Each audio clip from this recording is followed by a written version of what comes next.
This podcast has bad words. How do you live as a minimalist with a hoarder? My boyfriend is the worst accumulator of crap I've ever seen. There's something much deeper going on than hoarding here. Mm-hmm. Our house is littered with the remains of all the hobbies he tried to start. Every time Amazon comes, I groan. All right, well, let's talk about this. So there could be a compatibility issue here. In relationships, there are sort of three things that are the glue of any relationship. There is chemistry. That's how relationships often start, right? Mm-hmm. You can even think of these as sort of like the head, the heart, and the genitalia. That's how I look at everything. and with the chemistry, obviously, it's like, oh, I'm attracted to you. Yes. Now, that can be sexual attraction, but it can also just be there are certain people who are magnetic, right? Mm-hmm. And so it doesn't have to be a sexual attraction, but there's a chemistry between the dynamic of two different people, right? Yes. The chemistry you notice right away. So this is the genitals we're talking about? We're talking about your genitals, Ryan. I'm sorry. I don't mean to derail you. All right, continue. All right, Yes, so we're talking about chemistry. Yeah. And we often mistake that chemistry as what? Oh, compatibility. Right. That's the second component, right? Yes. Now, that is the head, the Right. compatibility. Right. Do we have the same interests? Do we have the same wants, the desires, the hobbies? Same values. Yeah, the same values, the same preferences, right? How do we align in those areas, right? Mm-hmm. And then there's a third one, and it's love. That's the heart, right? And that's seeing things for how they are without trying to change them. And so I hate to inform you, but if you hope to change him, then you're lacking the love component as well. Now, I understand the desire to want to change someone. Well, where does that come from?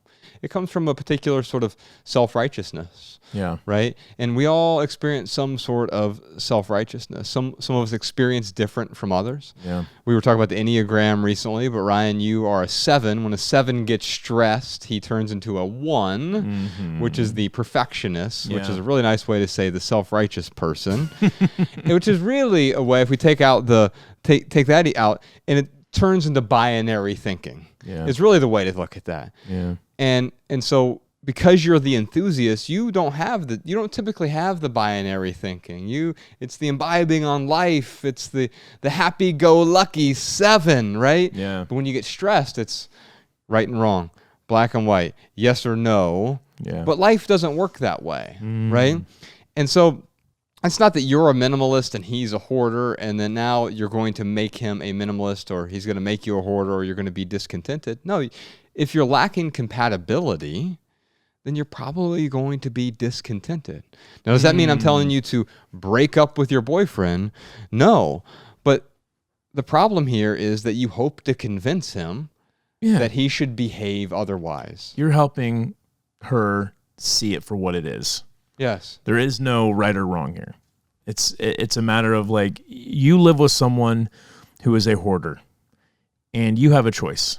You can either love them, and really it makes me think of the TERRA acronym, right? You tolerate, you accept, you respect, and then you even get to a point of appreciation. And I think when you truly love someone, you get to that point of appreciation. Now, I'm trying to put myself in her shoes. Like, let's say Mariah started to be a hoarder. Yes. I actually love Mariah so much. I would be like, okay, we have to live in separate. I'll still be your husband. We can still be romantic partners, but we will have to live in separate houses. And I mean, that's what it would eventually come. But that would actually be, in a weird way, supporting her of being like, hey, I think that you should have whatever hoard you want to have. But unfortunately, like, I cannot live in a hoarder's house. Yes. So is this mean you go to your boyfriend and you tell them, hey, I can't live in? No, that's not it at all. I'm just taking it kind of to the extreme here, trying to put myself in your shoes. But you can certainly go to your boyfriend and say, hey, like, I really love you. I want to support you as much as I can. And I'm trying to do that, but I also need some support as well. And that's really that's the best way to gain support and to gain respect from your partner. You have to go out of your way to respect and to support your partner. If you're not doing anything to respect or support them, then of course they're not going to want to reciprocate at all.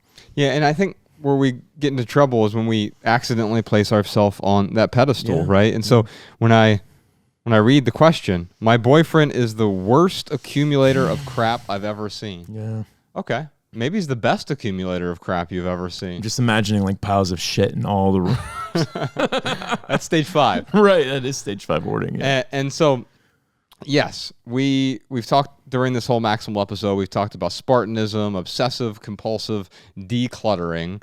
But the other side of that is the obsessive compulsive hoarding. Mm-hmm. And so, yes, maybe he has some sort of OCD like I have, and it is manifesting by the holding on to items, right? Yeah. Now, can you help him see the truth? Yes. Without having to convince him, you can help him see the truth. What is the truth? The externalities are not going to make you more complete. They're not going to make you happier. They're not going to make you more joyous. Mm-hmm. At best, your material possessions can enhance your life or amplify your life. At the very best. How? Because each item has some sort of serves some sort of purpose. It adds value to your life in some way. Mm-hmm. But if you're hoarding, if you're truly a hoarder, most of your things, virtually all of your things, are the opposite of that. Yeah. They're not adding value. So maybe your boyfriend is actually getting value from these things. Maybe he's a bit of a maximalist and not a hoarder. And if he's getting value from those things, then you have a fundamental compatibility issue. Mm-hmm. That doesn't mean that you should break up with him. It means understanding the breakdown in compatibility. And if you expect him to change or he expects you to change, you're both going to get dragged in that direction until you realize that's not going to be possible. Man, it makes me think, and I'm not saying that this is the case here with Ann, but it just makes me think of how there are relationships I stayed in where there wasn't compatibility, and I stayed in it because, well, for a lot of reasons. Like I didn't want to fail, right? Mm-hmm. I didn't think I could do any better. It was convenient. That's probably the number one thing, is it was convenient to stay with that person.